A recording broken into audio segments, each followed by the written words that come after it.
Bonjour, merci à tous de participer à ce webinaire sur le plan de relance et de résilience bulgare en lien avec la résilience climatique. Mon nom est Florence Dobel, je suis le chef du service économique régional près de l'ambassade de France à Sofia. Je suis heureuse de modérer ce webinaire avec l'assistance technique de la start-up Lunchy, fondée par un jeune entrepreneur français, Anthony Ivanez, membre de la communauté French Tech de Sofia. Permettez-moi de vous signaler pour commencer quelques questions d'organisation technique. Une traduction est disponible sur Zoom du bulgare en français et du français vers le bulgare. A translation is available on Zoom from French to Bulgarian, from Bulgarian to French. Pour accéder à cette traduction, il suffit de choisir dès maintenant le canal linguistique de votre choix, français ou bulgare, en pointant sur la boîte d'outils si elle est disponible en bas de votre écran ou sur le globe s'il s'affiche, sur les 3 points qui permettent d'accéder au canal linguistique. Je signale que ce choix du canal linguistique n'est possible que dans Chrome, Google Chrome ou Mozilla. Sinon, il vous faut directement et simplement accéder à Zoom directement avec votre mot de passe et le numéro de la conférence. Je signale que ce webinaire est enregistré. Il sera disponible sous replay sur le site de l'ambassade. Vous pouvez, tout au long de ce webinaire, poser des questions en anglais sur la fonction conversation de Zoom. Toutes les questions seront enregistrées et nous en prendrons quelques-unes à la fin de ce séminaire. Voilà, je crois que ces questions logistiques étant réglées, s'il y avait tout problème, n'hésitez pas à contacter par email stéphane.iliev, stefan.iliev, ILIEV, @lunchy.space. Je suis heureuse maintenant de remercier son Excellence Madame Florence Robine, ambassadrice de France en Bulgarie, de nous faire l'honneur d'introduire ce séminaire. Madame l'ambassadrice, vous avez la parole. Bien, bonjour à tous et à toutes, mesdames et messieurs, j'espère que vous pouvez m'entendre. C'est OK? OK. C'est bon, c'est bon. Ça marche. Très bien, super. Alors permettez-moi tout d'abord de remercier sincèrement nos interlocuteurs des autorités bulgares qui ont dès le début répondu avec beaucoup de conviction et d'enthousiasme au projet de ce webinaire qui a été initié par le service économique de l'ambassade. Je voudrais remercier M. Ivanov, M. Stankov, Mme Hristova, Mme Rangelova, parce que c'est grâce à votre soutien et votre volontarisme que ce projet s'est concrétisé et que nous pouvons le réussir aujourd'hui. Permettez-moi également de dire tout mon intérêt pour le thème que nous allons traiter ensemble, celui de la résilience climatique, que le plan européen de relance doit permettre de renforcer substantiellement dans chacun des États membres de l'Union européenne. Ce séminaire intervient à un moment clé. À l'occasion du Conseil européen des 10 et 11 décembre dernier, donc il y a quelques jours, nos chefs d'État et de gouvernement ont donné le feu vert à l'adoption du cadre financier pluriannuel 2021-2027. Également au plan de relance de l'économie et au règlement établissant un lien entre le versement des fonds européens et le respect de l'état de droit. Les chefs de gouvernement ont également décidé du rehaussement de l'objectif de l'Union européenne de réduction des émissions de gaz à effet de serre à au moins 55% d'ici 2030. Alors nous savons que c'est très contraignant Mais c'est très enthousiasmant et intéressant aussi, et nous aurons l'occasion d'en parler toute la matinée. D'autre part, alors que l'Europe fait face à la plus grande récession de son histoire depuis la Deuxième Guerre mondiale, l'initiative européenne Next Generation EU, lancée par le Conseil européen de juillet dernier, est dotée, vous le savez, de 750 milliards d'euros afin de réparer les dommages économiques et sociaux causés par la pandémie du Covid-19. L'Europe de l'après-Covid-19 doit être plus verte, plus numérique, plus résiliente, mieux adaptée aux défis actuels et à venir. Et les plans nationaux de relance et de résilience, qui sont en voie de finalisation dans chaque État membre, offrent un réel espoir de reprise de la croissance sur des bases plus solides et durables, qui intègrent les nécessaires investissements d'adaptation au changement climatique. Comme l'ont rappelé le week-end dernier les participants au sommet anniversaire de l'accord de Paris, les dégradations de l'environnement multiplient les risques d'exposition des populations à de nouvelles vulnérabilités sanitaires, accroissent les menaces de déstabilisation de nos économies et de détérioration de leurs infrastructures. La crise sanitaire et économique que nous traversons nous amène à changer de paradigme. La résilience climatique est une opportunité pour la relance et la croissance économique. Et dans cette nouvelle approche véhiculée par le Pacte vert européen, je voudrais vraiment affirmer que l'économie ne s'oppose pas à l'environnement, tout au contraire. Parce que loin de dégrader la compétitivité, les investissements qui sont liés à la résilience vont permettre de la renforcer. En améliorant les conditions de production, de transport, en optimisant les coûts, en réduisant les risques, y compris sanitaires, liés au réchauffement climatique et bien d'autres choses encore. Et à vrai dire, ces investissements, qui sont souvent liés aux technologies numériques, concernent l'ensemble de l'économie. Mais ils s'avèrent particulièrement significatifs dans des secteurs tels que l'énergie, l'environnement, l'agriculture, secteurs qui sont tous très vulnérables, nous le savons, aux conséquences du changement climatique, avec des sécheresses accrues, une baisse des nappes phréatiques, des problèmes d'approvisionnement en eau, mais aussi des inondations plus fréquentes. Alors je pense qu'il faut faire preuve néanmoins de réalisme, parce que la transition environnementale, écologique, climatique doit reposer sur des solutions qui sont technologiquement adaptées à chaque pays, à chaque géographie, à chaque société. Et le plan de relance bulgare, dont vous nous présenterez les grandes lignes et les projets structurants, soulève un grand intérêt du côté des entreprises françaises. Et 5 d'entre elles, que je remercie vraiment d'être présentes, présenteront leurs technologies qui apportent des réponses concrètes à certains des défis soulevés, qu'il s'agisse du stockage de l'énergie électrique, de la gestion optimisée de l'eau, de la prévention des dommages liés aux catastrophes naturelles, des équipements favorables à une production agricole plus durable. Je voudrais d'ailleurs signaler que les entreprises qui nous écoutent et qui le souhaitent pourront également mettre à disposition de vous tous des présentations en anglais à l'issue du webinaire. Voilà, mesdames et messieurs, je vous souhaite un excellent webinaire. Je voudrais encore remercier la Chambre de commerce franco-bulgare. Et je vois son président Stéphane Delahaye parmi nous, je le remercie de sa présence. Et je voudrais également remercier les conseillers du commerce extérieur de France pour leur soutien à cette organisation. Et je suis ravie de passer la matinée avec vous et de vous écouter. Merci à tous et à toutes. Madame l'ambassadrice, je vous remercie pour cette introduction stimulante et fort encourageante.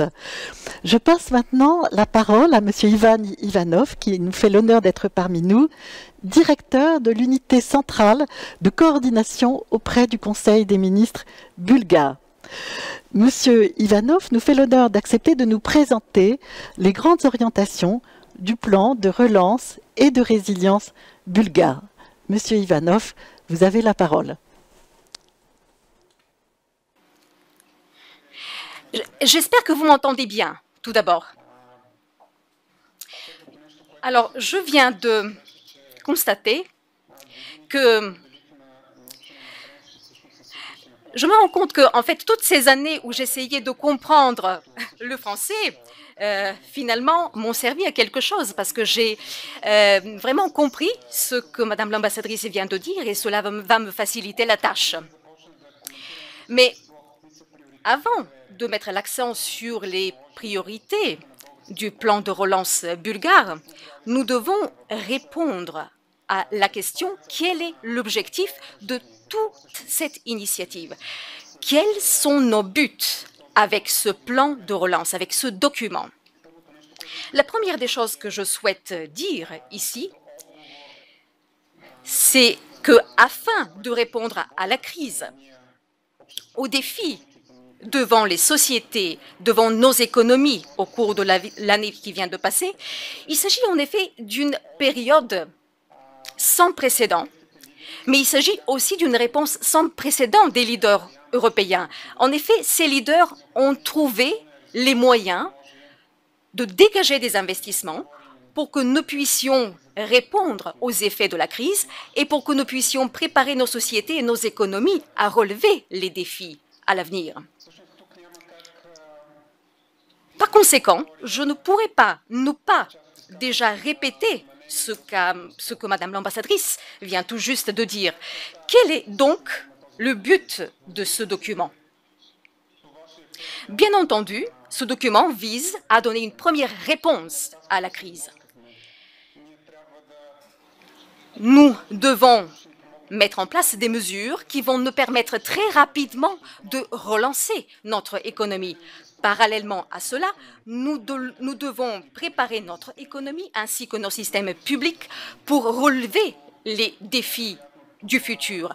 Parce que, sans doute, cette crise ne sera pas la dernière. Selon les pronostics, nous voyons que les effets de la COVID-19 vont durer jusqu'à l'année prochaine, voire jusqu'à l'année d'après. Voilà pourquoi nous devons nous préparer. Et là, nous devons faire des choses qui prennent des années, mais en quelques mois. Et l'objectif, c'est de mettre en place les prérequis pour que nos systèmes, nos économies puissent sortir de la crise assez rapidement. Nous devons soutenir l'économie en ligne. Nous devons également relever la perte de PIB. Parallèlement à tout ceci, nous devons redoubler nos efforts pour être plus verts. Et vous, Madame l'ambassadrice, vous l'avez souligné, vous avez dit que les objectifs de la Commission européenne, de la nouvelle Commission européenne, sont très ambitieux. Et ici, la croissance économique est très importante. Elle est très importante et doit être préservée pour les générations à venir. Il est très important que les nouvelles générations puissent profiter d'une planète plus verte, plus écologique, d'un environnement qui n'est pas compromis. Et tous ces défis, plus ou moins, complètent une autre chose, et notamment sur le fait qu'à part sur le plan de relance, nous travaillons également sur d'autres projets. Et ces autres projets ne doivent pas se recouvrir. Ces projets doivent reposer sur une vision stratégique. Ces projets doivent se compléter et ne doivent pas se chevaucher et surtout se doubler. Dans ce sens, le gouvernement bulgare a démarré son travail tout de suite après l'annonce politique disant que des plans de relance doivent être mis en place. Pour cela, nous avons créé les formats nécessaires. Nous avons commencé à travailler sur les différentes conceptions, sur les différentes idées, et nous avions également des exigences très claires par rapport à ces projets. C'est-à-dire ces projets doivent être spécifiques à la Bulgarie.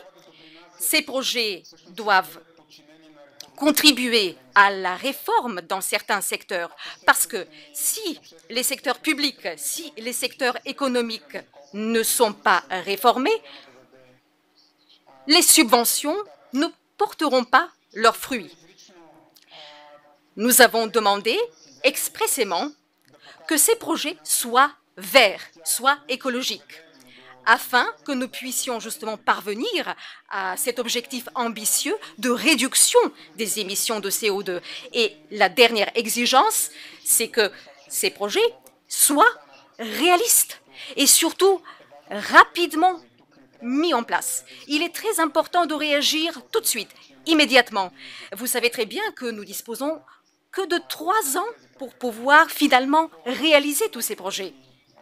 Et dans la mesure où notre économie a ô combien besoin de ces subventions, alors nous devons mettre l'accent sur des projets suffisamment mûrs pour qu'ils puissent être mis en place rapidement. À la fin du mois d'octobre, nous avons déjà publié une version non finie de notre plan de relance, qui est déjà une bonne base de discussion publique. Et évidemment, c'est un document qui reste officiel, qui n'est pas fini, comme je le dis. Nous continuons à mener des consultations avec les partenaires sociaux, mais également avec toutes les parties prenantes de la société civile. Pourquoi? Parce qu'il est très important ici de souligner que ce plan de relance, ce n'est pas le plan de relance du gouvernement. Non, c'est le plan de relance de la Bulgarie. Et ici, nous devons avoir un consensus, c'est-à-dire que les priorités et les projets doivent être partagés. Si ce document ne se fait que unilatéralement, alors nous n'allons pas réussir. Évidemment, depuis nos discussions avec la Commission européenne, nous travaillons, nous essayons d'améliorer la qualité de tous les projets et nous souhaitons que d'ici l'année prochaine, nous souhaitons connaître la version complète à laquelle on rattache également les projets. Évidemment, au moment où je vous parle, les projets ne sont pas encore visibles et donc nous ne pouvons pas faire l'évaluation de l'efficacité de ce plan de relance en termes de projets. Autrement dit, le mois qui suit sera très important. Nous allons mettre l'accent sur les réformes qui doivent se refléter dans les différents projets. Pour ce qui est de ce document, nous devons faire en sorte que ce programme représente une stratégie très claire et que ce document reflète toutes nos priorités, y compris dans le cadre des autres projets opérationnels. Pour ce qui est maintenant des priorités de notre plan de relance, évidemment, nous suivons la logique du document Bulgarie 2020-2030. Vous savez, ce document a été approuvé il y a une semaine. Et il y a ici 4 piliers. Bulgarie innovante, Bulgarie verte, Bulgarie connectée et Bulgarie juste. Je vais commencer avec la Bulgarie innovante. La Bulgarie innovante, c'est l'élément dans lequel nous investissons massivement. Notre objectif, c'est de relancer notre économie, mais aussi d'améliorer notre économie en termes de technologie, en termes d'efficacité et d'écologie. L'objectif, c'est justement, grâce à ce projet, que la Bulgarie arrive à rattraper les autres pays et à réaliser les objectifs de convergence. Nous souhaitons être plus ambitieux. Et ici, il y a 2 éléments qui ressortent. Notre économie doit être pro-innovante et pro-numérisée. Si elle ne l'est pas, nous n'allons pas pouvoir relever les défis que je viens de souligner. L'objectif est de créer un lien entre le business et la science. Nous allons créer une agence d'État qui va pouvoir gérer cet échange. Il est très important d'avoir une telle agence. Et pour être pro-innovant, il faudrait qu'il y ait une très bonne collaboration entre les universités et l'État. Parce que les statistiques et la science doivent pouvoir être utilisées au profit de l'économie. Nous créons également un fonds qui va nous permettre de soutenir ce que nous appelons les zones industrielles. Ici aussi, nous allons encourager la convergence interterritoriale. Il s'agit aussi d'un fonds pour les investisseurs étrangers. Par exemple, les investisseurs qui viennent en Bulgarie. Lorsqu'ils viennent en Bulgarie pour investir, nous devons les accueillir adéquatement. Il ne s'agit pas ici uniquement d'infrastructures, mais il s'agit aussi ici de capital humain. Nous savons très bien qu'un investisseur, il a besoin d'infrastructures économiques, mais il a besoin également d'avoir accès à un laboratoire de recherche. Il a besoin que son usine soit située à proximité d'une autoroute, à proximité d'un centre intermodal. Et évidemment, il a besoin de ressources humaines. Et la troisième priorité ici, c'est l'économie circulaire. Ce n'est pas la peine d'expliquer pourquoi c'est important. Il est vrai que dans un premier temps, nous allons avoir des problèmes à financer du point de vue des aides d'État. Mais je souligne que toute cette partie sera complétée et considérablement complétée. Une des recommandations qui nous a été envoyée par les associations du monde des affaires, nous avons compris que le business a besoin de subventions pour la modernisation des technologies et pour la numérisation. Évidemment, le gouvernement bulgare va aider. D'ailleurs, il y a deux fonds ici, le fonds d'industrialisation. Et ici, nous allons soutenir toutes les mesures de modernisation technologique et le fonds pour la numérisation des entreprises. Et les deux premiers niveaux de numérisation passeront dans le plan de relance et l'industrie 4.0 ira dans le cadre du futur programme de compétitivité.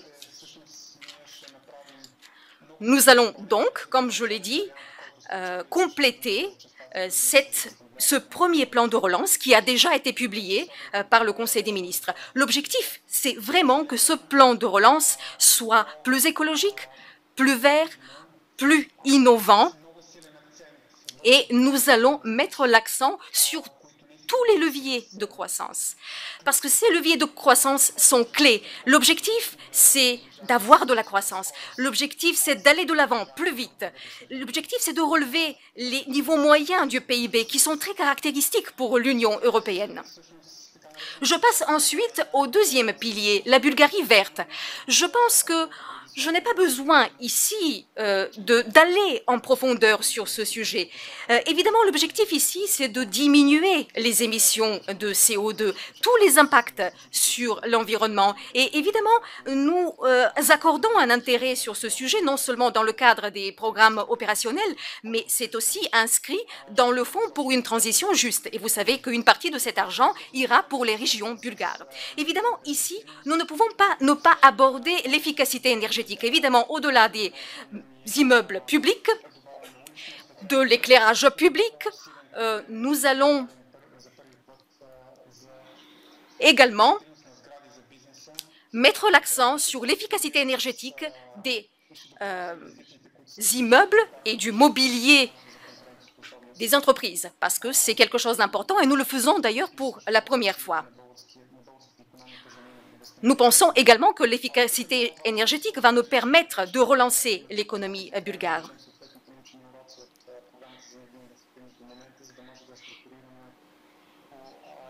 Et il est important également de structurer ce plan de manière à ce que nous puissions diminuer les émissions de CO2. D'autres projets concerneront la surveillance et le suivi de l'irrigation et des ressources en eau. Je vise ici notamment toutes les stations d'épuration allant jusqu'à 10 000 équivalents résidents. La Bulgarie a besoin de beaucoup d'investissements dans le domaine hydraulique. Nous allons également faire des réformes en ce sens. Et il y a deux projets clés ici. Premièrement, un projet agricole.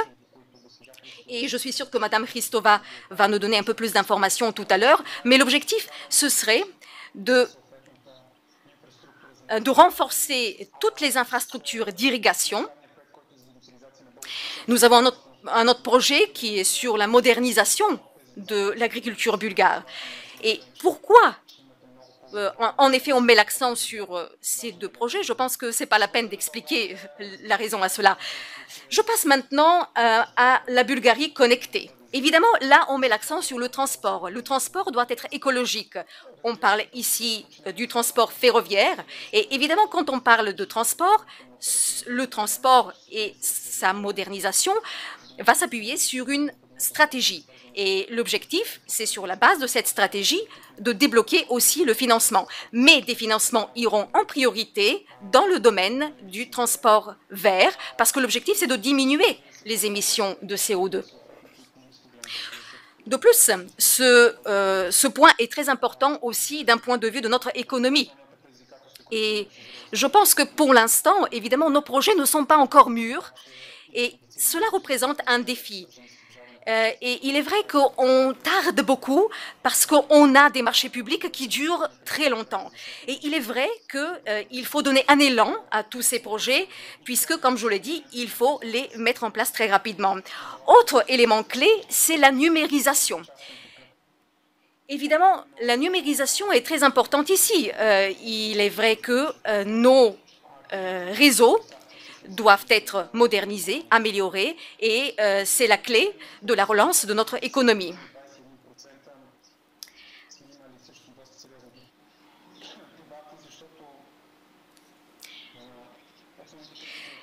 Et ensuite,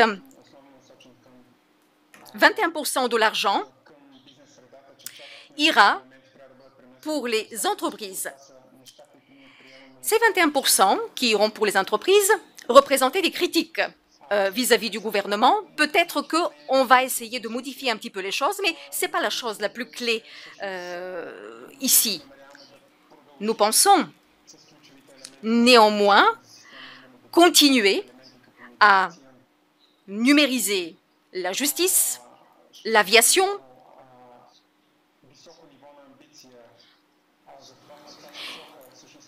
et nous allons travailler avec les représentants du monde de la technologie pour qu'une confiance se crée, parce que cette confiance est très importante pour le développement de l'environnement des affaires. C'est important également pour le marché du travail. Il y aura un fonds spécifique, justement, qui va encourager l'emploi. Et nous allons travailler avec les entreprises ici. Il est très important de numériser tous les systèmes publics, l'administration. Je suppose d'ailleurs que vous savez déjà qu'en Bulgarie, il y a au total 18 000 registres et ces registres doivent être numérisés pour que notre économie, pour que nos entreprises puissent aller de l'avant plus rapidement. Évidemment, nous avons ici un projet qui est déjà mûr. Il s'agit d'un projet concernant les pièces d'identité. Et évidemment, les pièces d'identité sont le maillon clé pour que le gouvernement puisse garantir un gouvernement électronique de tous les papiers et un gouvernement électronique de toutes les entreprises. Autre chose, que j'ai peut-être oublié, c'est l'éducation. L'éducation doit être en adéquation avec le marché du travail. Et ce sera ça, notre priorité. Le développement des étudiants, des écoliers. Les jeunes doivent avoir et posséder des connaissances en adéquation avec les besoins de notre économie. Comme je l'ai déjà souligné, ce plan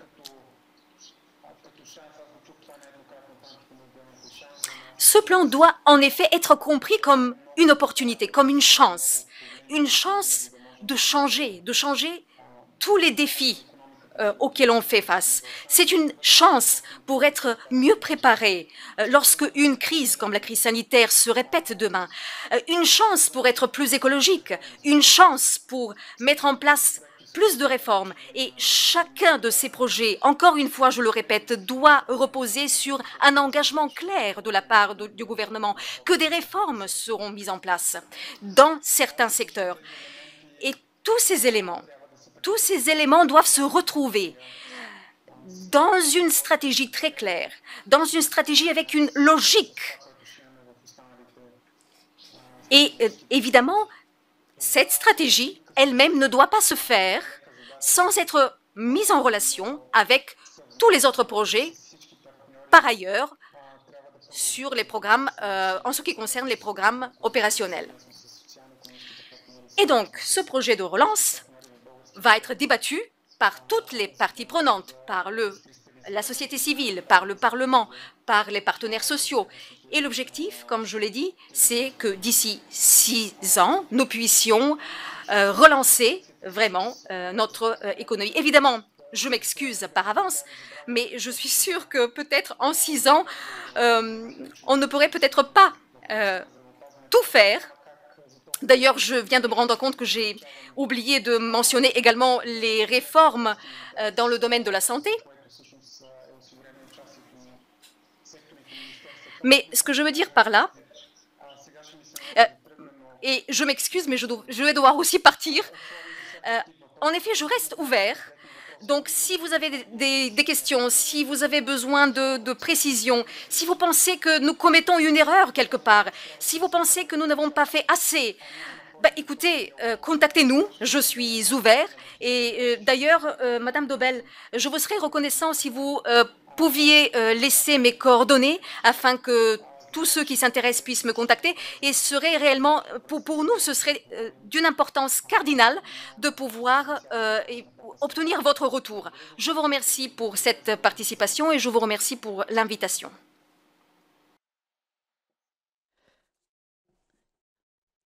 Monsieur Ivanov, merci infiniment pour cette présentation très éclairante et pour l'élan que vous portez. Et soyez assurés que nous communiquerons vos coordonnées, que nous serons heureux que ce webinaire puisse contribuer à ce dialogue et à ces échanges.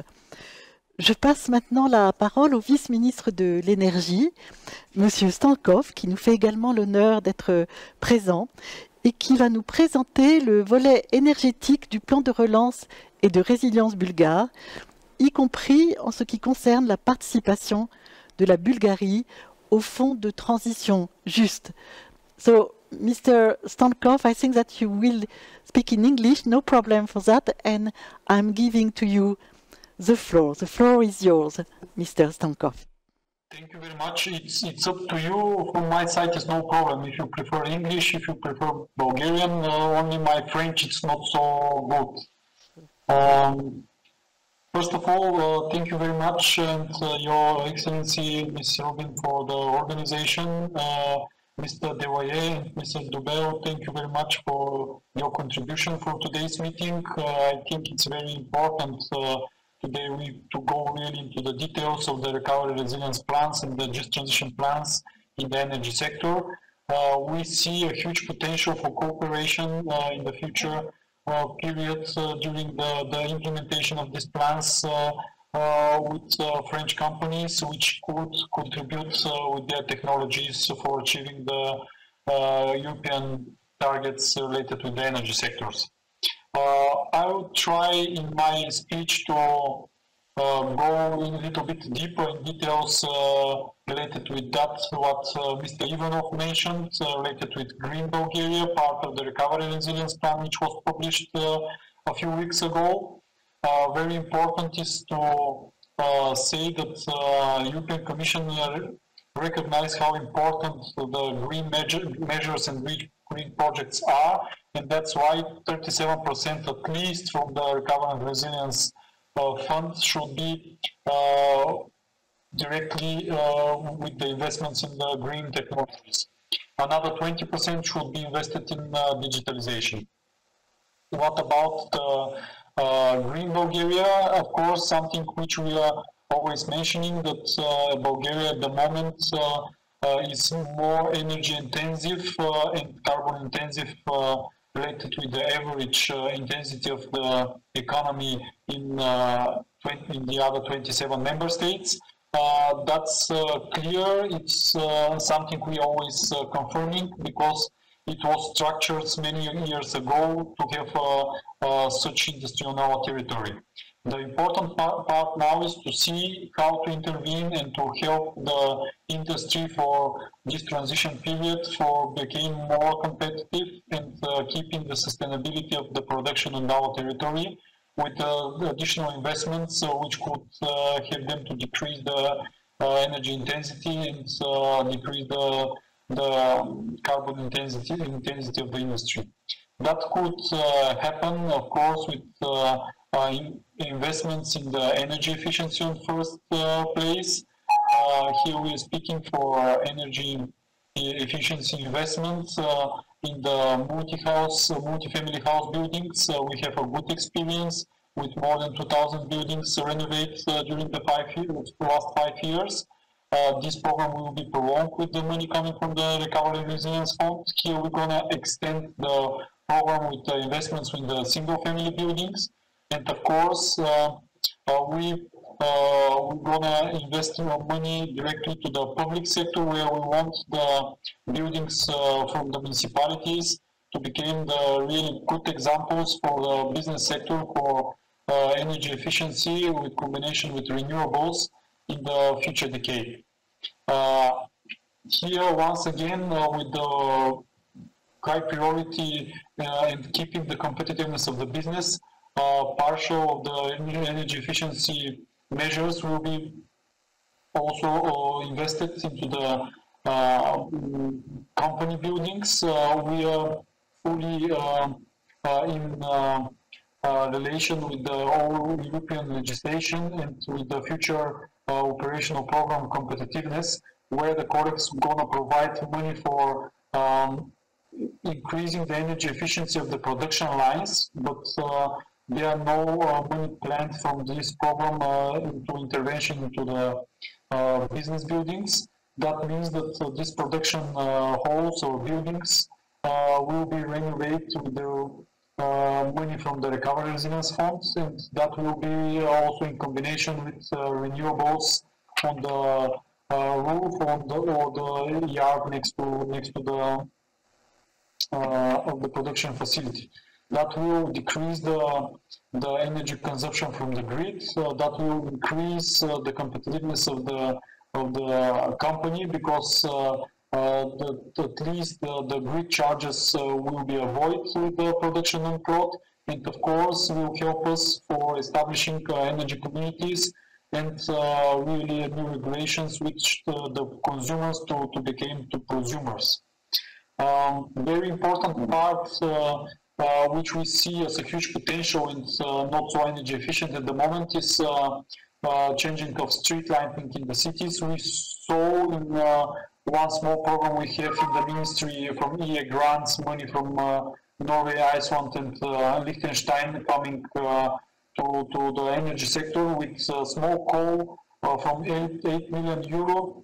There were more than 100 participants from the side of the municipalities which applied for changing the street lights. We recognized how important is that for the citizens of the city, of the cities itself for opportunity for saving money, became more efficient, and let's say investing this money in other sectors which are also important for the communities on their territories. That's why we see a huge potential for upgrading this program in the future and giving the opportunity to the beneficiaries to access money from the Recovery Resilience Fund, and of course that will be combined again with renewables production and storages which could accumulate energy which could be used later on from the street lighting system. Here the systems will be also upgraded with special systems for monitoring and digital switch on, switch off, and digitalization of the whole structure of the street lighting system, which will again will follow to decrease of the energy consumption and better governance of the whole system. Last but not least, it's important to mention that the idea is also to establish a decarbonization fund. The idea is not brand new. We started and mentioned this decarbonization fund firstly in our National Energy and Climate Plan. After on, we started detailedly writing our long-term strategy for renovation of buildings. And there we already mentioned how we want to proceed. Of course, the idea is to use the opportunity from the experience which the European Commission has, and for applying to apply for technical support, which we already did, and we are sure that we're gonna receive the support of the DG reform, which gonna help us for structuring such fund, which will help us during the period of using the Recovery Resilience money to establish really a fund which could then provide and continue all the started measures in relation with energy efficiency and renewables. Here it's also very important to mention the combination of the Recovery Resilience money and Just Transition Funds. As you know and as you mentioned, after the Green Deal was officially published from the site of the European Commission, one of the first documents was published was the Just Transition Fund regulation. We provide the necessary information to the European Commission, and Bulgaria received 1.2 billion euro for measures which are detailed listed into the regulation. It's very important that we already started writing our recovery resilience plans, our just transition plans for the different regions. As the most impacted regions, we have the same opinion with the European Commission that will be the core regions. The idea is until mid of November next year, the plans to be ready, and they are the precondition, the money from the recovery, from the Just Transition Fund to be invested to the regions. This is also from huge importance, the participation of regional authorities and of course the NGOs and the social partners in these regions. There we're gonna work for looking for the best practice and the best way of combination of the money from JTF and recovery resilience for having really a fair transition in the regions. And this transition, this economical transition in these regions to keep the competitiveness and the sustainability of the social measures which are going to be situated there. That's from my side. It will be a pleasure if there are some additional questions to answer them later on. And it will be a pleasure to hear also the colleagues from the other ministries. And I think it's also very important to hear what the 5 companies from your side going to provide us some information, because I see that the energy sector is very good, let's say, represented in these companies. Thank you very much.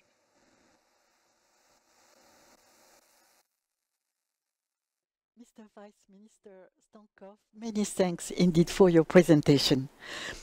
Je passe maintenant la parole à Madame Hristova, conseillère auprès de la ministre de l'Agriculture, de l'Alimentation et des Forêts, ainsi qu'à Madame Dineva, directrice de la compagnie publique pour les systèmes d'irrigation. Mesdames, vous avez la parole. Good afternoon, Your Excellency, dear organizers, participants. Thank you very much for your invitation. It's a really interesting event, a very important event nowadays. So, first of all, I will very shortly cover the projects that are proposed by the Ministry of Agriculture. As Mr. Ivanov said, these projects probably will be very interesting to the participants and stakeholders today. They are part of the Green Bulgaria component and they are part of the ambition of the National Recovery Plan for Green Transition and Digital Transition.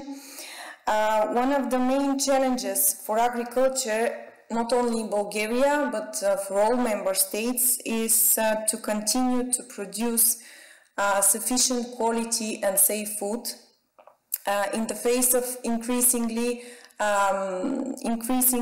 extreme adverse climatic events,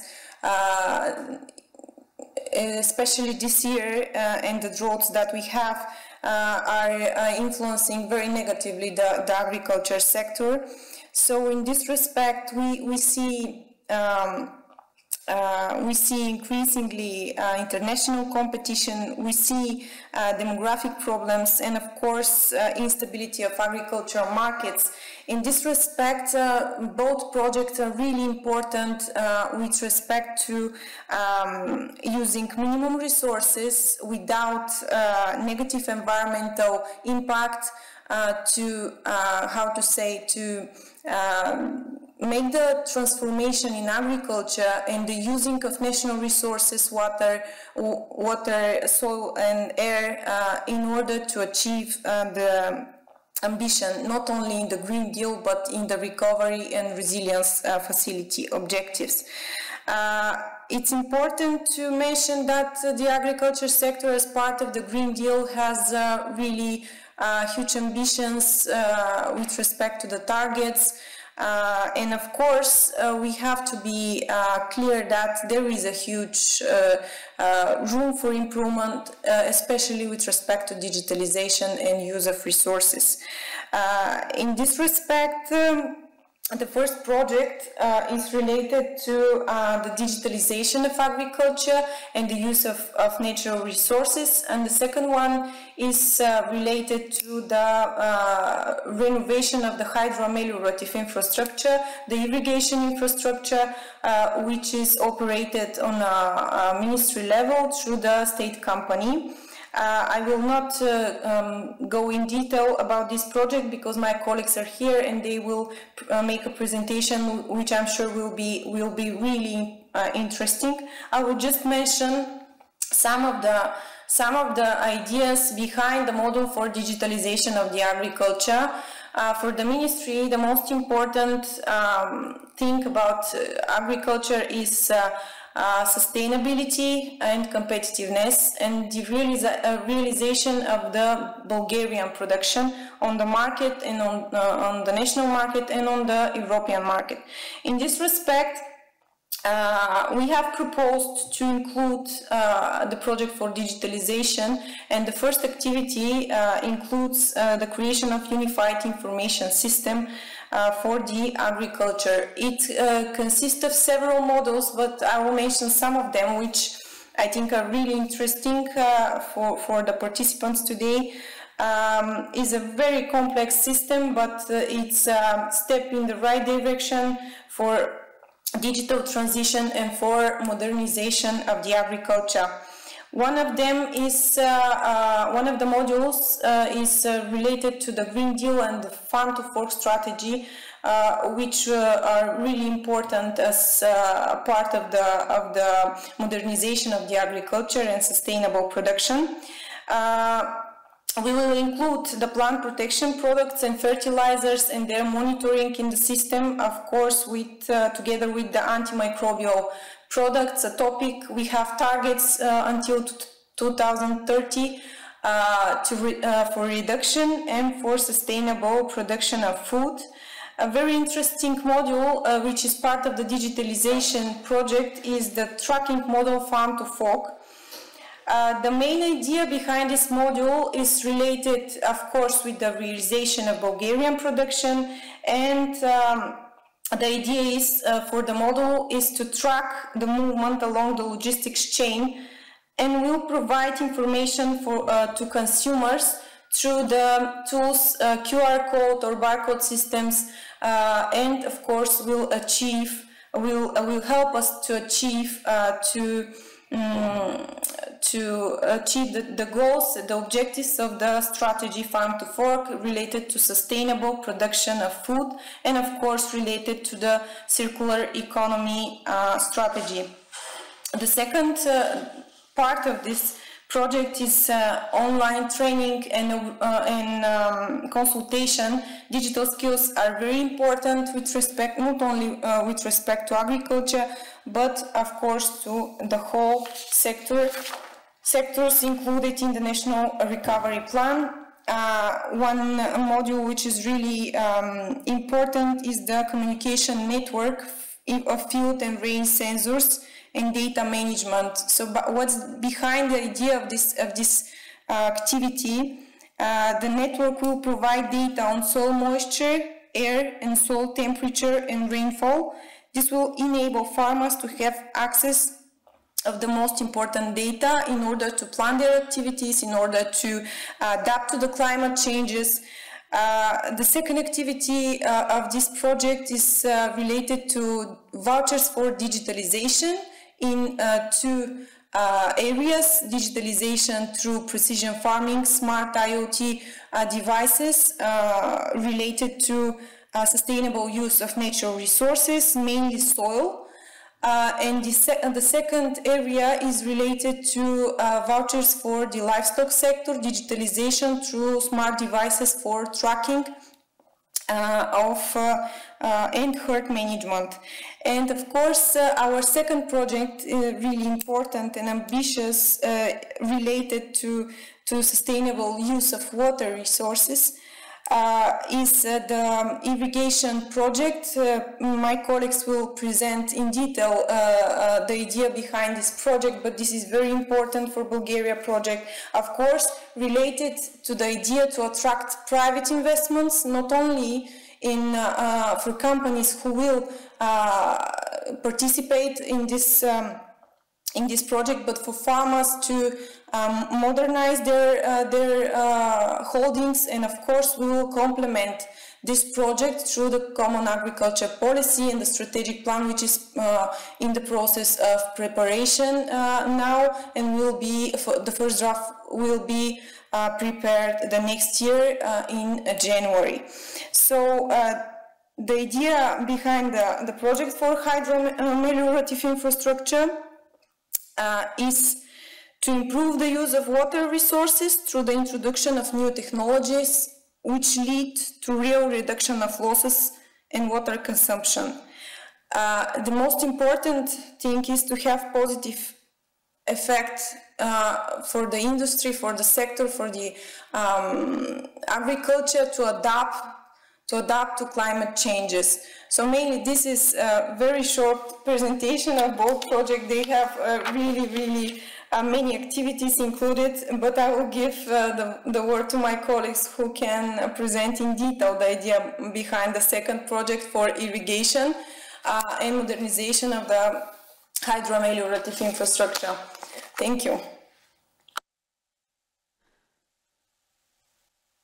Mrs. Christova, many thanks indeed for your very informative presentation. And now Mrs. Dineva has the floor. Bonjour à tous. Tout d'abord, je vous remercie pour votre invitation et pour la possibilité de pouvoir vous présenter notre projet, notamment le projet de système d'irrigation, EAD, Nous avons préparé une brève présentation et c'est M. Nikolov, mon collègue, qui va vous présenter le projet. Comme Mme Hristova l'a déjà souligné, il s'agit d'un projet clé pour l'agriculture bulgare. Il s'agit d'une réhabilitation complète de tout le fonds hydromélioratif. J'espère que la présentation sera vraiment claire et nous sommes à votre disposition pour des questions. Monsieur Nikolov, s'il vous plaît. So I'll start from the beginning. I'll present on behalf of Irrigation Systems Company, and some of you may know we're the main executive body and custodian of the technical knowledge of the hydromelioration sector in Bulgaria. So our participation in the National Recovery and Sustainability Plan is planned to be funded through the Mechanism for Recovery and Sustainability. Currently, the total budget of the instrument for Bulgaria is 10.7 billion euros, of which 6.2 billion is in grants and 4.5 billion euros is in loans. So you know this is part of the Next Generation EU element from 2021 to 2024. And the financial support is provided for public investment and reforms to make member states' economies more resilient and better prepared to deal with future crises, investment related to reforms and environmental transition. Now, our company presented to the Ministry of Agriculture, Food and Forestry a draft project proposal for reconstruction, restoration, and modernization of the following 265 sites, which comes at a total value of 848 million leva. Under is a bar chart of the numbers and types of facilities that we are looking to modernize. For example, irrigation channels, irrigation fields, dams, water catchments, and etc. Now, our project will contribute to the implementation of the reform in the agricultural sector. It is characterized by a high degree of readiness for implementation and aims to ensure the acceleration of the economic recovery of the country. The main effect of the project will be to overcome the negative consequences of the crisis with COVID-19 and deal with price volatility, as it largely helps farmers to promote production in the face of climate change and related variable commodity prices, not only in Bulgaria, but also among other EU member countries. Now, most importantly, the effects and the benefits of this plan are the following. Firstly, environmental. We aim to achieve up to 75% water savings in the entire infrastructure of irrigation systems, maintaining a good condition of the affected water bodies in quantitative and qualitative aspects. Also, approximately 20% improvement in the energy efficiency of the pumping stations. More functional protection for arable land from the impacts related to climate risks, including protection from the harmful effects of water. Following the economic benefits, we aim to increase irrigated areas by 4 times. So by 2020, the serviced actually irrigated areas of 228,010 acres will create an opportunity for an irrigation of another additional 795,445 acres. Also, an increase of the drained areas by 30% from 236,644 acres in 2010. Following the rehabilitation, we'll have another 67,129 acres. Overall, a reduction of annual operating and maintenance costs will favor the reduction in costs of the service provided, which is supply water for irrigation. Additionally, increasing the efficiency of the system by an average of 40% through water supply planning.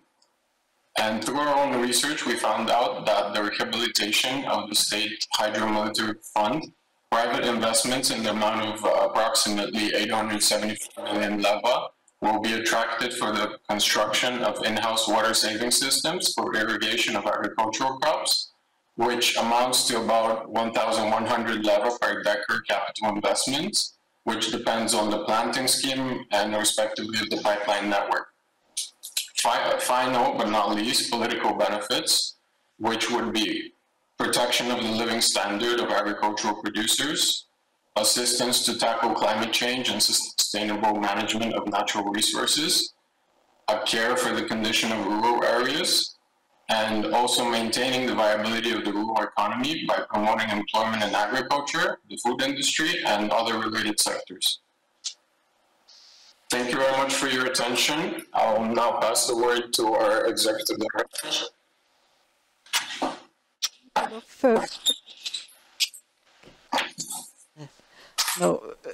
Thank you very much indeed. It was a very informative and detailed presentation with many information. Thank you so much to all, Mrs. Hristova, Dineva et Mr. Nikolov. Et maintenant, je passe la parole à Madame Rangelova, directrice pour la coordination européenne et la coopération internationale au sein du ministère de l'Environnement et de l'Eau. Madame Rangelova, vous avez la parole.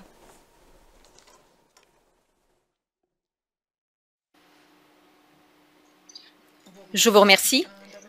Bonjour. Tout d'abord, je souhaite vous remercier de nous avoir invités et je vous remercie de nous donner la possibilité de mettre l'accent sur l'environnement et les changements climatiques qui sont incorporés dans notre plan de relance et de résilience. Si vous me le permettez, je souhaite partager avec vous une présentation très brève qui va illustrer ce que le ministère de l'Environnement et des Eaux a proposé et qui sera incorporé dans le plan national de relance et de résilience. Je souhaite tout d'abord commencer par dire que l'Europe a été et a l'ambition d'être le leader dans la lutte pour une planète propre. Et donc, nous souhaitons en effet agir sur le facteur humain qui, comme vous le savez, a un impact sur l'environnement. Et comme vous l'avez déjà entendu de la part des pré-opinants, les leaders européens se sont mis d'accord que nous devons avoir une neutralité en termes d'émissions d'ici 2050. Et vous le savez que c'est une priorité aussi dans le processus de relance et dans le processus de résilience, surtout pour tout ce qui est les effets de la crise sanitaire. Vous savez que la semaine dernière, vendredi plus exactement, le Conseil européen s'est fixé un objectif encore plus ambitieux, c'est-à-dire diminuer les émissions de gaz à effet de serre de 55% d'ici 2030. Et évidemment, la Bulgarie et nos partenaires européens, nous travaillons d'arrache-pied pour pouvoir créer un cadre adéquat de transformation. Il est vrai que la situation économique et sociale dans laquelle nous nous trouvons aujourd'hui, causée par la pandémie, nous impose des mesures exceptionnelles de soutien, de relance et de résilience de nos économies. Et il est vrai que, afin de parvenir à cette transformation, il faut supporter un poids qui va peser sur nos administrations, sur nos ministères. Il est vrai que trouver la bonne direction, c'est notre priorité. Et cette transformation doit se faire ensemble. Elle doit engager le monde des affaires, la société civile, et c'est pour cela que tout le monde doit participer dans la création de ce plan de relance. Et c'est l'élément clé pour que nous puissions trouver, comme je l'ai dit, la bonne direction. Comme vous l'avez déjà entendu, nous avons commencé à travailler sur le plan de relance au printemps 2020. Pour nous, il est très important de souligner que cette aide colossale financière, c'est une opportunité d'or pour que notre économie soit plus écologique, mais en même temps que nous puissions aussi emprunter le chemin de la numérisation. Je pense que c'est ainsi que nous allons pouvoir relever les défis sociaux et économiques engendrés par la pandémie. Je vais maintenant revenir sur les composantes vertes de notre plan. Certainement, vous les connaissez. Vous avez ici les 3 piliers de notre plan. Pour tout ce qui est du pilier Bulgarie innovative, vous savez que nous mettons l'accent sur l'économie circulaire et sur l'utilisation des ressources dans notre économie. Il faut diminuer la consommation de ces ressources, mais en même temps, il faut augmenter la productivité. Et tout ceci tout au long de leur cycle d'exploitation. L'économie circulaire, c'est un prérequis pour une compétitivité durable, pour une moindre dépendance d'autres pays. Et c'est de cette façon que nous allons pouvoir effectuer la transition vers une économie sobre en carbone. Évidemment, la gestion des déchets, l'utilisation des ressources pour créer de la valeur ajoutée, voilà le modèle qui va nous permettre de créer de l'emploi, qui va nous permettre d'encourager les innovations. Et non, en dernier lieu, cela va garantir la santé de nos populations, mais aussi la protection de l'environnement. Et c'est dans ce sens que nous avons proposé quelques éléments relatifs à l'économie circulaire. Et ici, nous allons pouvoir soutenir les entreprises. Notre vision s'enracine ici dans le pilier Bulgarie innovative. Je passe à l'autre pilier, Bulgarie verte. Ici, nous envisageons des projets relatifs à la biodiversité. Lorsqu'on parle de la nature, on parle d'actions, de mesures dans ce domaine. Et nous pensons ici de la biodiversité très riche de la Bulgarie. Et ici, notre ministère propose de réaliser des projets qui vont permettre d'intégrer l'approche écosystémique et qui va appliquer ce que nous appelons les décisions qui se fondent sur la nature. Et ceci pour justement pouvoir préserver cette richesse de biodiversité qui se trouve sur le territoire bulgare. Vous avez certainement entendu parler de cela, mais je le souligne quand même, 35% du territoire de la Bulgarie sont inclus dans le réseau Natura 2000. Et vous savez que nous avons également mis l'accent sur Natura 2000.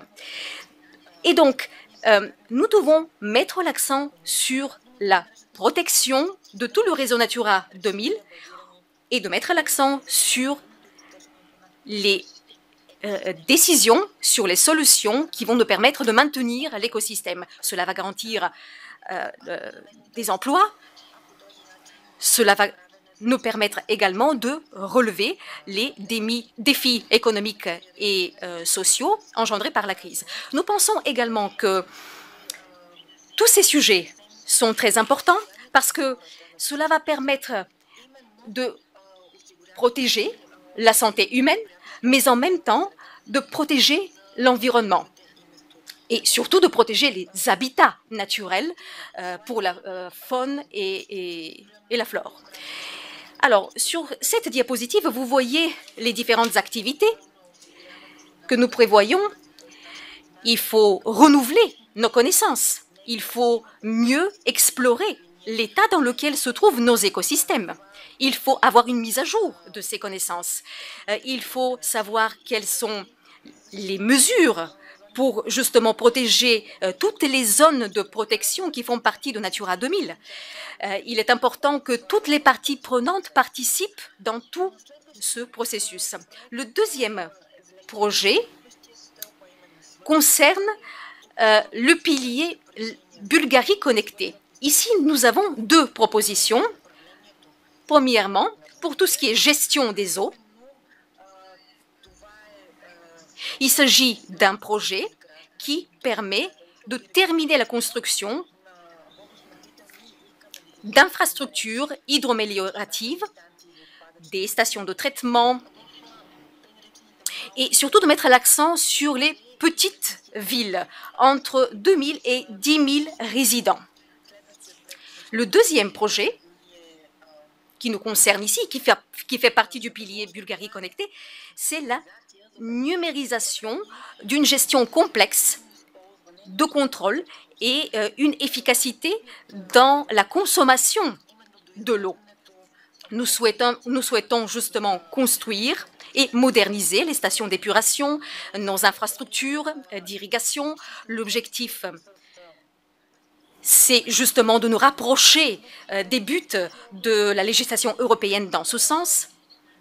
Et c'est de cette manière que nous allons pouvoir garantir les économies des ressources. Nous allons économiser donc l'eau en tant que ressource naturelle, mais en même temps, nous allons pouvoir aussi augmenter la qualité de vie de nos citoyens. Et pour ce qui est de ce projet donc de numérisation, évidemment, il s'agit ici de suivi, d'un contrôle à distance, de toutes les infrastructures et bien évidemment la gestion des estuaires, de toutes les eaux usées. Toute cette numérisation va nous permettre d'améliorer l'efficacité dans l'utilisation des infrastructures. En même temps, nous allons prévenir également la pollution de l'environnement. Grâce à ce projet de numérisation et de gestion complexe, nous visons à effectuer un contrôle sur l'utilisation, la consommation des eaux. Nous souhaitons également améliorer toutes les analyses qualitatives et quantitatives. Et de ce fait, nous pensons que grâce à cela, nous allons pouvoir justement répondre aux besoins nécessaires. Cela va permettre un meilleur accès aux eaux, non seulement pour les citoyens, pour les entreprises, pour tout le monde. Je pense que nous allons ainsi pouvoir améliorer l'efficacité dans la consommation d'eau. Nous allons également encourager l'économie en eau. Et ici, je fais le lien avec les collègues qui ont parlé avant moi. Je pense que nous allons renforcer justement les liens entre les différentes politiques et les différents secteurs de nos ministères. Tout ceci pour montrer que nos ministères travaillent ensemble. Il y a une logique de travail. Et en conclusion, je souhaite vous dire que toutes les propositions vont avoir une valeur ajoutée uniquement si nous tous, nous travaillons ensemble dans le cadre d'un débat ouvert. Il ne faut pas oublier que la qualité de l'environnement, c'est égal à la qualité de vie. Et la qualité de vie nous permet justement d'avoir l'équilibre entre économie, écologie et défis sociaux. Je vous remercie pour votre attention et surtout, soyez en bonne forme et gardez la santé. Madame Rangelova, merci beaucoup pour cette présentation très concrète et utile. Et nous venons ainsi avec vous de conclure la première partie de ce webinaire consacré à la présentation du plan de relance et de résilience de la Bulgarie. Et je tiens à remercier très chaleureusement nos interlocuteurs bulgares d'avoir été présents, d'avoir livré des présentations fort utiles et d'avoir montré l'exemple sur leur coordination. Merci infiniment.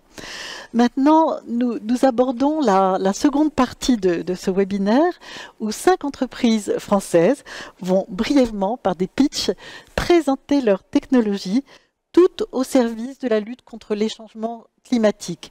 Il s'agit du secteur de l'énergie, de l'environnement, de l'agriculture.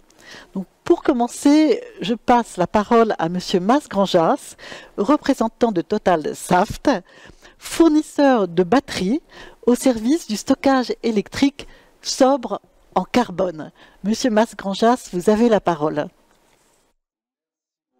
Merci, bonjour à toutes et à tous. C'est avec plaisir que je vais essayer de vous donner certains éléments du métier de la batterie et du contexte de la batterie dans le cadre d'un plan d'énergie propre. Alors je vais partager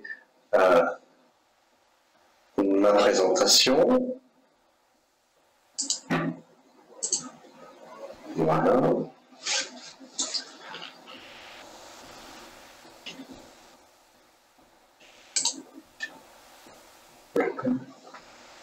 Attendez,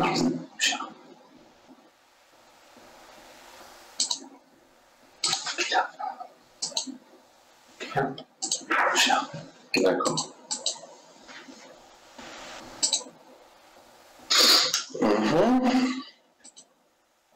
Alors, je pense que... Voilà. Vous m'entendez bien? Allez, on y va. On y est. Parfait. Une petite ici pour que vous ayez l'écran correctement. Et voilà. Donc, Saft est une société du groupe Total à 100%, fabricant de batteries, et puis historiquement société française et fabricant de batteries depuis 100 ans. Voilà. Nous sommes 4300 personnes et nous servons différents marchés, comme les marchés de l'industrie, de la mobilité, du transport et des énergies renouvelables. Une vue hélicoptère un peu des nouvelles énergies, qu'est-ce que l'on voit aujourd'hui et qu'est-ce que l'on va voir dans les prochaines années? On voit tout d'abord une décarbonisation de la production d'énergie, c'est-à-dire que les énergies produites à partir de charbon, à partir de pétrole, vont finalement ne pas progresser et laisser la progression, le champ de progression aux énergies solaires et électriques. Les biogaz, l'hydraulique, le nucléaire restera constant. Donc on a là 9%, 9 à 10% d'augmentation d'énergie qui vont être liées au solaire et au wind. Ce que l'on voit aussi, c'est que les pays veulent de plus en plus leur indépendance énergétique. On veut de moins en moins utiliser ses voisins pour demander de l'aide dans le cas de pointe de courant. Et l'on remarque également que dans les zones isolées, dans les zones rurales, on a de plus en plus une production locale qui permet de servir les besoins à la fois des entreprises et de la population, comme je vais vous l'illustrer à la fin de ma présentation. Alors les énergies renouvelables, c'est très bien, mais les gens ne veulent pas de l'électricité tout forcément quand il fait jour, ou alors de l'électricité forcément quand il y a du vent. Donc l'idée, c'est oui, les énergies renouvelables sont évidemment intermittentes. Également, il est très difficile d'évaluer la demande en énergie par rapport à la production, puisque à moins d'avoir des planifications météorologiques fiables, mais elles le sont à 10 heures, elles le sont à 20 heures, mais elles ne le sont pas à la semaine, donc c'est assez compliqué. Et puis, il faut être sûr que son grid, que le transport de l'électricité, finalement, puisse être compatible avec à la fois la demande d'un côté et la production de l'autre. Donc, que fait-on quand on a ces trois risques à combler? Mais finalement, on installe des grosses batteries. On installe des grosses batteries finalement pour emmagasiner l'énergie qui est produite la journée pour la servir le matin lors des pics du matin ou lors des pics du soir.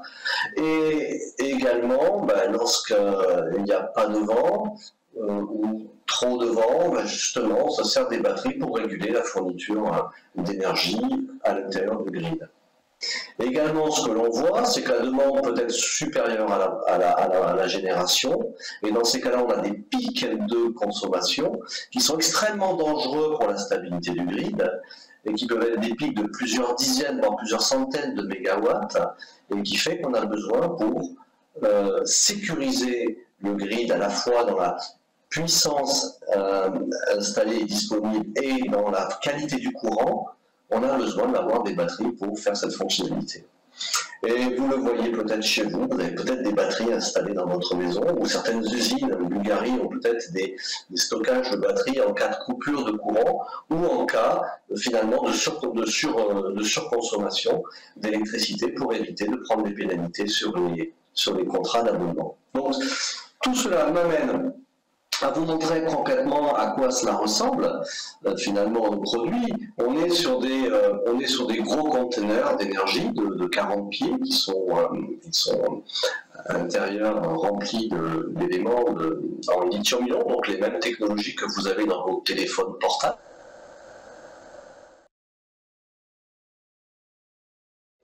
Voilà, donc je sais. Alors écoutez, voilà ce que je voulais vous montrer. Vous m'entendez bien, vous me voyez bien là, oui, la présentation.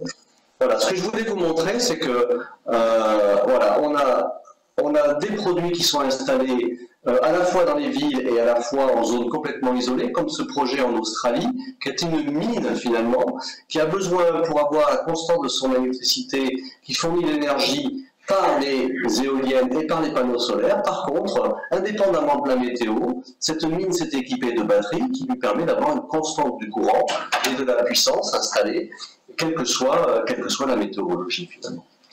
Intéressant aussi ce qui est fait en France sur un projet pilote de 30 MWh, où on voit que d'un côté on a une ville qui peut avoir besoin de pics, de gestion de pics, et de l'autre côté des éoliennes qui peuvent être à 600-700 km. Et bien ce que l'on fait, c'est que on transporte cette énergie du lieu de production finalement au lieu de consommation, et elle est directement disponible, et ça évite d'avoir à construire des nouvelles lignes électriques ou des nouvelles infrastructures. Voilà, donc différents projets. Ce que je voulais dire, c'est que finalement, il y a une dizaine d'années, hop là, je reviens sur l'écran, voilà, il y a une dizaine d'années, finalement, 1 kWh, ça valait 1 000 $, aujourd'hui ça vaut 200 $, voilà, ça veut dire qu'une pile au lithium, comme ça, un accumulateur au lithium comme celui-ci, il valait 200 $ il y a 10 ans, il en vaut 40 aujourd'hui. On est sur des sauts technologiques finalement, et également, il y a 3 ans, je faisais des cotations pour 1 MW, 2 MW installés. Mais maintenant, je suis à 50, voire 100, voire 200 MW. On a changé d'échelle. On a complètement changé d'échelle, ce qui nous permet d'accéder à des programmes au niveau des programmes d'État, des programmes stratégiques d'État, comme c'est le cas aujourd'hui en Ukraine ou en Lituanie. Vous voyez des appels d'offres pour 200 MW pour sécuriser l'énergie, le réseau énergie à l'échelle d'un pays. Voilà. Je vous remercie beaucoup pour votre attention et je vous prie de m'excuser pour la coupure lors de la présentation. Je vous en prie, c'était extrêmement intéressant. Merci beaucoup à TotalSaft, à François Deberg, représentant de Veolia, qui développe des services numériques dans le cadre de leurs opérations en Bulgarie pour optimiser les ressources en eau. François, vous avez la parole. Thank you, Florence, for the presentation. I will try to share the content now, the presentation, but it seems a bit complicated.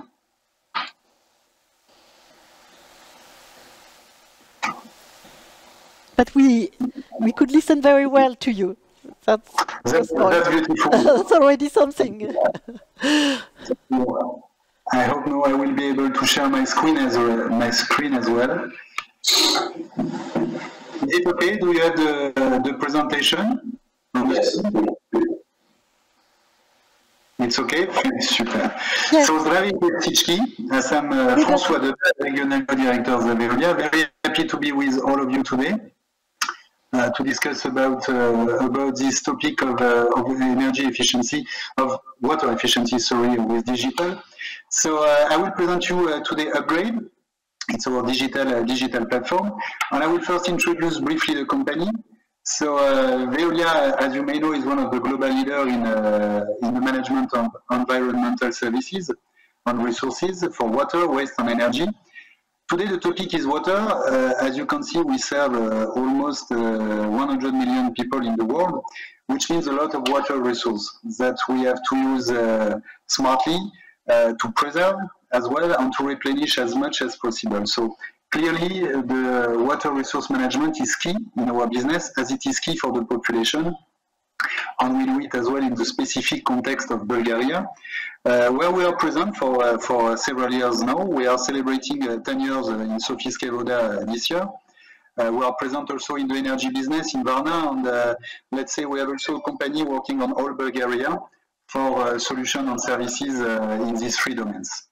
So today I wanted to present you Upgrade. As I was mentioning, it's a digital platform, a digital tool as well, for the management of our operation, the monitoring, and their optimization. It's also a powerful tool which brings also more link with our customer, who can have online in real time all the information on our operation, which obviously improve the transparency and the trust. The 2 modules that I wanted to present you today The first one is related to the water loss management. We know it's a very pregnant topic as well in Bulgaria with a lot of water losses. And it is an analytical module that we are using in all our business units and developing currently, which enable us not only to detect the technical losses, but also the commercial losses. As you know, the loss of water can be of two kinds. The technical ones, the leakage, obviously, but also the commercial, the people that do not pay the water. This tool enables us to detect each of them, first of all, using the minimum night flow. I will not enter too much in technical detail. And it also enables us to make a strategy about it, because you can have big losses, smaller ones. So strategy here is key to be able to make a perfect strategy to reduce the water losses. The other benefits there is, as I was mentioning before, because we share this information with our customer, usually municipal ones, it brings to them all the information about the efficiency of our networks. So it is completely transparent, and it gives also to the city a better idea of what is our performance on the operations. The second module I wanted to present you is the module that we call Network Hypervision. Here we speak much more of, let's say, situation awareness. The purpose here is to have a tool, all-in-one, bringing all the information, all the maps available, to clearly understand what's going on in the field. So it enables us to have a completely global view of our operation. There, it has a lot of benefits as well.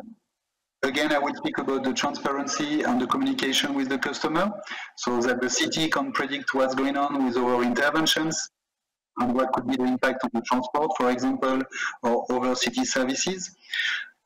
It gives the opportunity to our operator to dispatch their teams more efficiently also.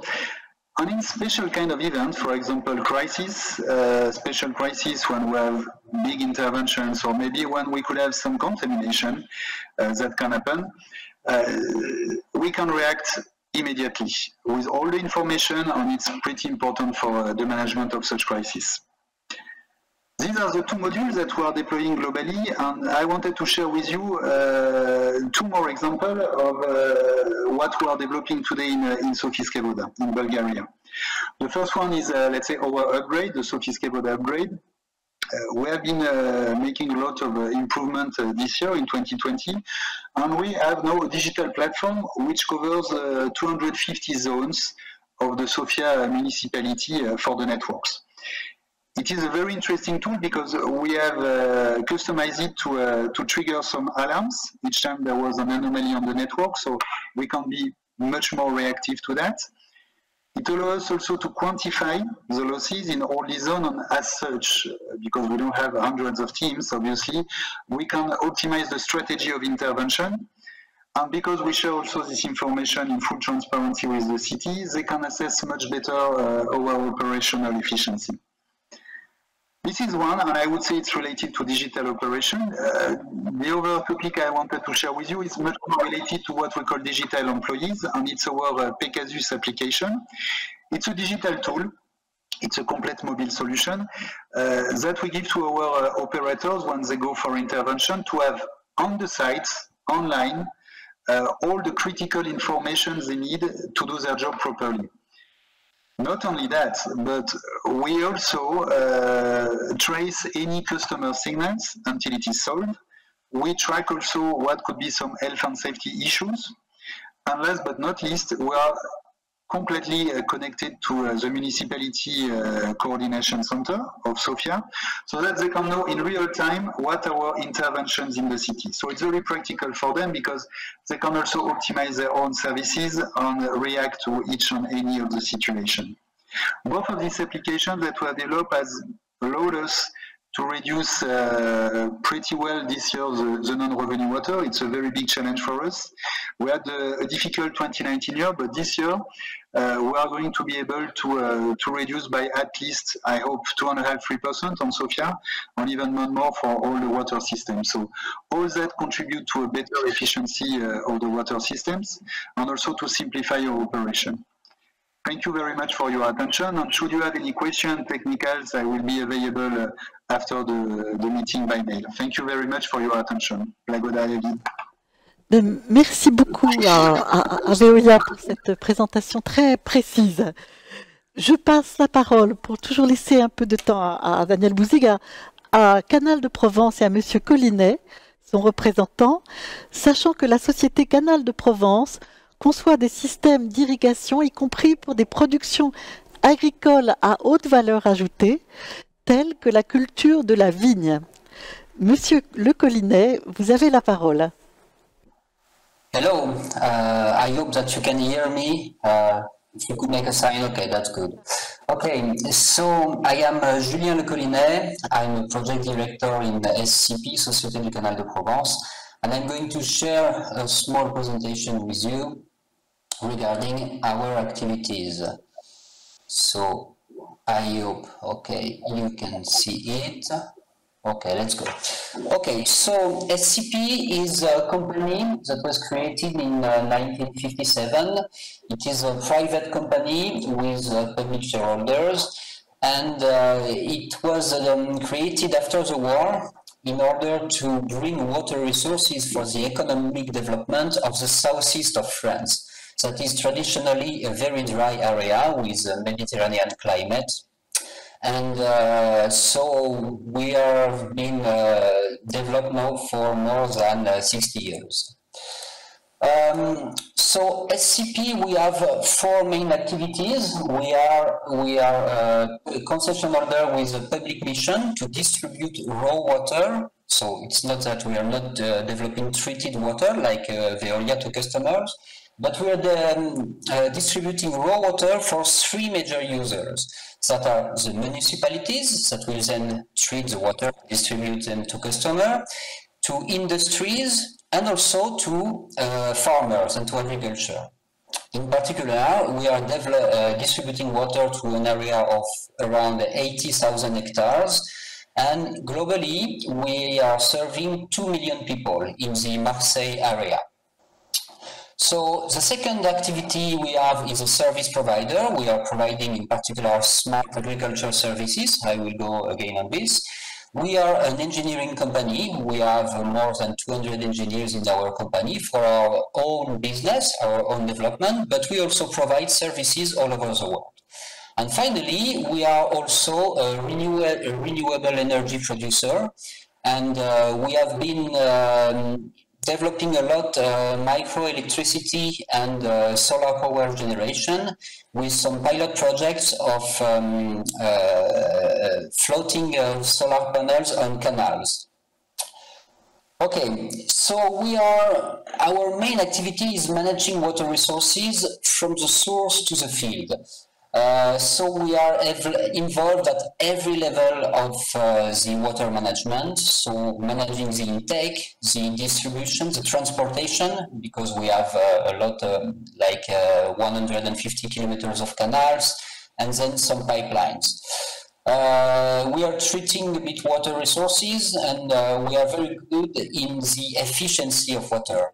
Traditionally, the Provence area was very poor in water resources.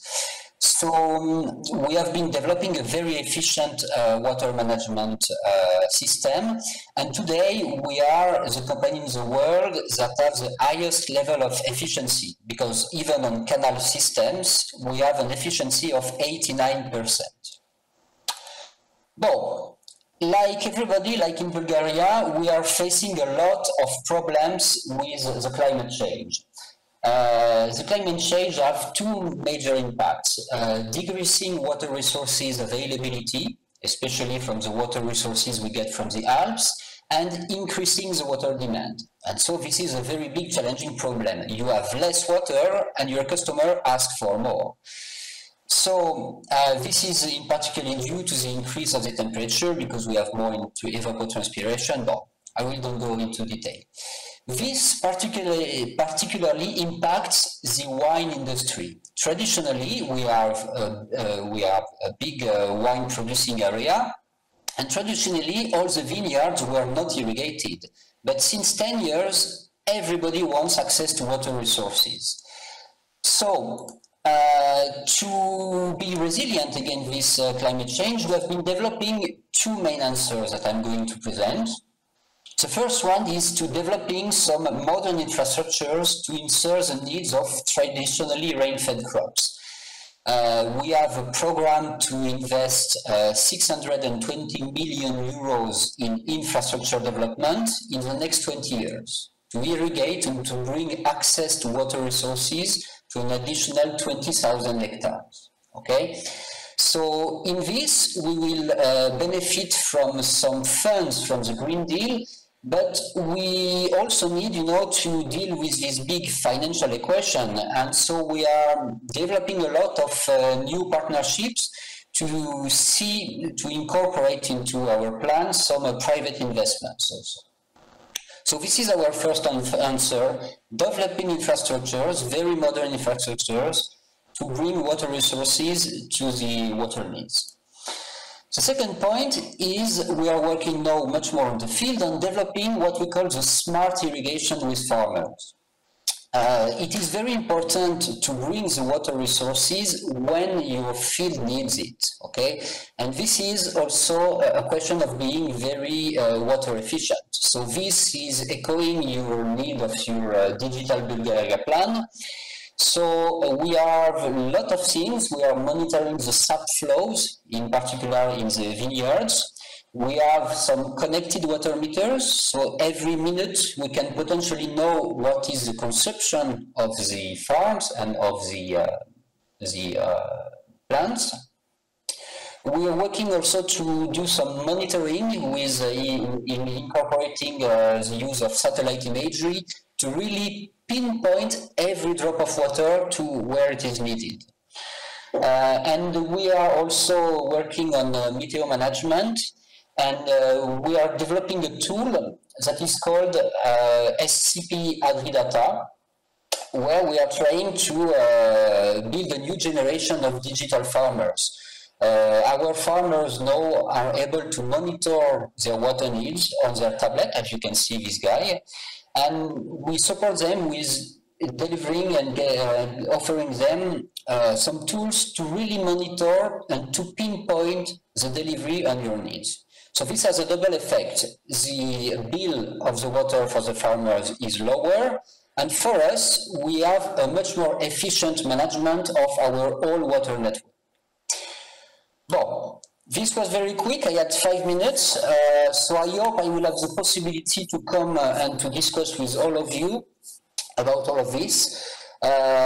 So good luck for your big plant, and I think that we have a lot of synergies to do things together, and thank you very much for your attention. Merci beaucoup à Canal de Provence pour cette présentation extrêmement intéressante et qui répond très bien, je pense, aux problématiques exposées ici par le ministère de l'Agriculture. Donc on va refaire un essai avec Toulouse. Après Marseille, alors il y a avec Météo France International et David Bouzig. Est-ce que vous m'entendez? Est-ce que vous m'entendez? Oui. Et on vous entend. Alors allez-y. Ça y est. C'est bon. C'est parti. Bon, désolé pour le problème technique. Alors, je vais présenter.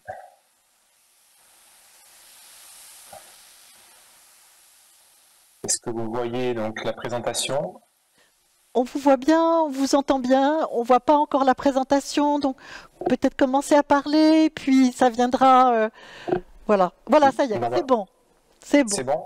Super. Parfait. Est-ce que vous voyez toujours Très bien, très bien. Allez-y en confiance. Parfait. Donc merci déjà aux autorités bulgares et bien sûr à l'ambassade de France et à son service économique, donc à l'organisation de ce webinaire. Et pour votre invitation. Donc, je m'appelle David Bouzig, donc je représente Météo France International. Alors, Météo France International est une filiale de Météo France, donc le service météorologique national français, qui a été créé en 2002 pour exporter le savoir-faire de Météo France ainsi que les solutions techniques à travers le monde.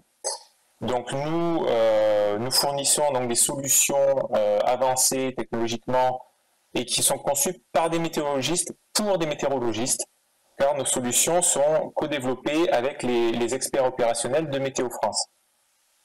et nous fournissons donc tout le transfert de compétences associés via des programmes de formation que l'on met en place avec Météo France et avec le support de l'École nationale de météorologie qui fait partie du campus de Météo France, ce qui est quelque chose d'assez unique dans le monde. Nous avons deux types d'activités. La principale, c'est la mise en place de projets intégrés avec une approche clé en main et la fourniture de systèmes d'information météorologiques qui sont donc, comme je l'ai dit, co-développés avec Météo France. Nous avons travaillé dans 114 pays dans le monde, et notamment donc, en Bulgarie avec l'Institut national de météorologie et hydrologie pour la fourniture, il y a quelques années, de systèmes de télécommunication et de prévision, et avec une coopération entre les deux services météorologiques, donc bulgares et français, donc Météo France, sur des aspects opérationnels de prévision. Donc Météo France International et MEFI assistent les services météorologiques nationaux ainsi que les organisations météo-sensibles à réaliser leurs missions, qui sont bien entendu la protection des gens, d'abord, bien sûr des biens et de la propriété, de minimiser les risques de désastres, de superviser le changement climatique et d'apporter un support aux activités économiques. Pour cela, nous proposons des solutions clés en main pour différents secteurs. Vous avez ici quelques exemples, notamment la réduction des risques des désastres, l'agriculture, l'aviation, où l'on met en place des solutions de prévision qui vont de la très courte échéance à la longue échéance, bien sûr de la mise en place d'alertes précoces pour tout ce qui est inondation, événements sévères, sécheresse, comme on l'évoquait précédemment, la mise en place de plans d'action en cas de crise, la mise en place d'indices spécifiques pour l'agriculture, etc., etc. Donc en gros, l'idée c'est vraiment de cibler les secteurs économiques clés et les solutions adaptées aux besoins. Nous adressons la chaîne de valeur météorologique complète en focalisant bien entendu sur les alertes précoces et les services aux utilisateurs finaux. Et pour ce faire, donc, nous fournissons bien sûr toute l'offre technique, mais également tous les services transverses qui sont nécessaires à la bonne réalisation de ces projets, que ce soit en termes d'intégration, en termes de capacity building, transfert de compétences, comme je l'ai dit précédemment, la mise en place de procédures opérationnelles, tout le support technique, l'assistance aux opérations et la gestion du changement et des ressources humaines. Pour finir, je voulais illustrer un petit peu les types de produits que nos clients mettent en place pour les usagers. Donc vous avez ici un petit aperçu avec des cartes d'alerte précoce. On a ici un exemple en Indonésie, par exemple, en Afrique du Sud. Des produits orientés vers le public, comme on le voit en bas à droite, avec un bulletin dédié à la presse, et des produits qui sont plutôt orientés sur les secteurs économiques. Donc vous avez ici un sous-ensemble pour les transports, donc ici pour le ferroviaire, la marine, la pêche et le tourisme. Mais bien entendu, nous pouvons faire des produits ciblés sur l'énergie, l'agriculture, la santé, comme nous l'avons précédemment évoqué. Voilà, j'ai essayé d'être le plus concis possible. Bien entendu, je laisserai mes coordonnées à l'ambassade si vous avez la moindre question, et je reste à votre disposition en live, bien entendu. Merci beaucoup. Merci beaucoup à Météo France International. Alors, nous allons procéder à la dernière intervention d'entreprise qui en fait va consister en une vidéo. Il s'agit de l'entreprise Richel qui déjà cultive, c'est le cas de le dire, un partenariat fructueux en Bulgarie avec une entreprise maraîchère bulgare située dans la région de Haskovo qui permet une culture durable et compétitive de légumes cultivés sous serre chauffée à partir de l'eau thermale de Mineralny Bani. Nous pouvons lancer la vidéo.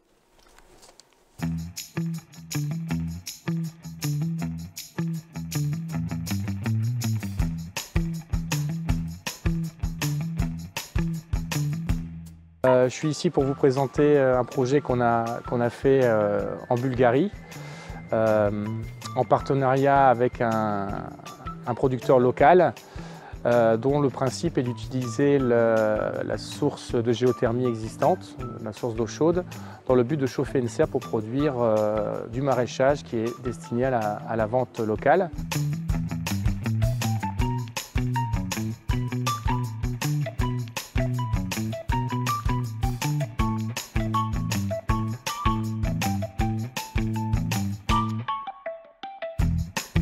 Тук уникалното в този оранжериен комплекс е, че се използва геотермална енергия и положителното в тази посока или най-важното е, че ние не използваме самия ресурс на минералната вода, а използваме само топлината. През топлообменници отнемаме до 10 на 15 градуса от топлината на самия извор, минерален извор. Pour la Bulgarie, c'est un des premiers projets pour la simple et bonne raison que en Bulgarie existent des sources géothermales diverses et variées avec des températures différentes aussi. Donc en fonction de la température existante, on peut adapter la culture que l'on produit à l'intérieur. C'était le but ici de bénéficier de cet avantage énorme pour ce type de production.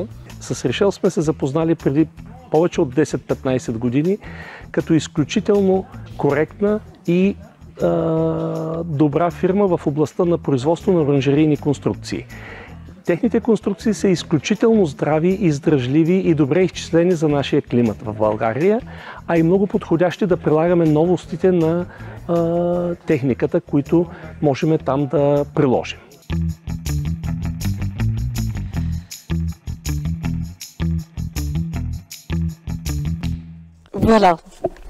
Voilà, merci à Richel et à l'ambassade pour cette vidéo.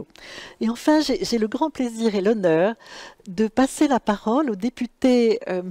Stoinev en sa qualité de président du groupe d'amitié parlementaire franco-bulgare et aussi de président de la commission parlementaire sur les questions européennes et le contrôle des fonds européens. Monsieur le député, vous avez la parole. Bonjour Madame Dobel, Votre Excellence, Monsieur Delay, je suis vraiment ravi de faire partie de cet webinaire qui est consacré vraiment au plan de relance bulgare. Pour la première fois dans l'histoire européenne, le budget européen est lié aux objectifs climatiques. Et les plans de relance sont créés pour soutenir l'économie européenne en lutte avec une récession historique. C'est vrai que le plan bulgare n'est pas comme le plan français. Je ne parle pas seulement de montant, mais le plan de relance français, il y a seulement 40% des subventions, tandis que le plan bulgare est à peu près à 100%.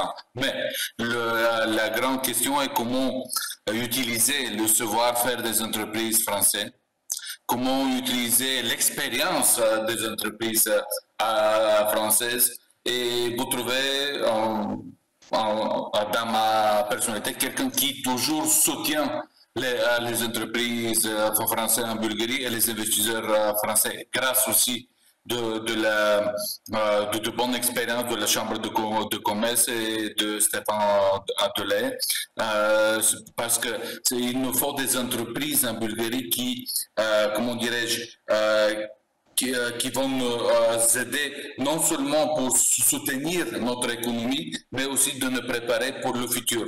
C'est pour ça que je suis vraiment heureux et ravi qu'il y a ce webinaire. J'espère que ce n'est pas le dernier.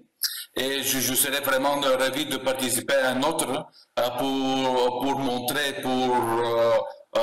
à tout le monde le savoir-faire des entreprises françaises qui sont tellement utiles en ce moment dans notre économie. Et je pense que au Parlement bulgare, vous pouvez vraiment voir notre aide et notre soutien pour que le peuple bulgare vraiment peut utiliser ce savoir-faire qui est vraiment tellement utile en ce moment. Et je pense que vraiment, bientôt, on va avoir des projets concrets en Bulgarie. Donc, je vous remercie. Je voulais dire, je suis bref parce que je vois que le temps presse. Et vraiment, votre Excellence, l'ambassadrice Rubin, vraiment, ça c'est quelque chose qui est vraiment, je vois que c'est pour la première fois qu'il y a ce type de webinaire. Et vraiment, je voudrais saluer le service économique régional de cette initiative et aussi personnellement de M. Adelais. Bon courage et vous pouvez toujours compter sur le soutien du Parlement bulgare. Je vous remercie. Monsieur le député, je vous remercie infiniment pour ces propos très encourageants et pour votre participation. Voilà, nous arrivons à la fin du séminaire. Monsieur Delahaye, président de la Chambre de commerce et d'industrie France-Bulgarie, que je remercie pour son soutien et sa coopération, a dû nous quitter parce que nous avons un peu dépassé les horaires, mais je crois utilement. Et donc, je remercie sincèrement tous les participants à ce séminaire. Je signale que l'enregistrement sera disponible en mode replay sur les sites de l'ambassade de France et de la Chambre de commerce et d'industrie France-Bulgarie, et ce dans les 2 langues. Je signale aussi que les présentations seront disponibles et que toute entreprise qui souhaite faire parvenir une présentation, une contribution, peut le faire, qu'elle soit bulgare ou française. Ces présentations seront transmises aux participants. J'espère surtout que ce séminaire débouchera sur des dialogues approfondis, des partenariats concrets, économiques fructueux entre nos institutions, entre les entreprises des 2 pays, et ce, dans le cadre de la nouvelle dynamique européenne de relance de la croissance et de la résilience de nos économies pour le bien-être de nos populations. Permettez-moi enfin de dire un dernier mot pour remercier l'équipe de l'ONCHI pour son très grand professionnalisme et sa vigilance de tous les instants. Et aussi, en dernier mot, de partager avec eux leur profonde tristesse, alors que le fondateur de l'ONCHI, le jeune entrepreneur français Anthony Ivanès, vient de nous quitter des suites de la Covid-19. Merci à tous. Oui, et désactivé. Ouais. Ah, voilà. Excusez-moi. Donc, excusez-moi. Je me permets juste quelques secondes, vraiment un dernier mot pour vous remercier tous et toutes, vraiment, pour remercier l'ensemble des ministères bulgares de leur participation et leur présentation extrêmement stimulante, et pour remercier les entreprises françaises de bien avoir voulu nous accompagner dans ce premier webinaire, dont je suis certaine, comme monsieur le député Stoinev, qu'il ne sera pas le dernier. Je pense que nous avons un formidable champ d'investigation et de collaboration qui est devant nous. Et évidemment, je remercie à la fois l'entreprise l'ONCHI, auquel je pense beaucoup, et le service économique régional pour son très grand investissement. Et je vous assure de la totale motivation de l'ambassade de France pour travailler à côté de tous ceux qui voudront bien à la réalisation de ces projets qui me semblent essentiels pour notre coopération bilatérale, mais globalement pour la réalisation de tous les grands projets européens dont nous avons tant besoin. Donc merci à tous et à toutes. Merci à vous, Madame.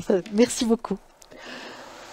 Et à bientôt à tous en Bulgarie, j'espère un peu en présentiel tout de même. Voilà.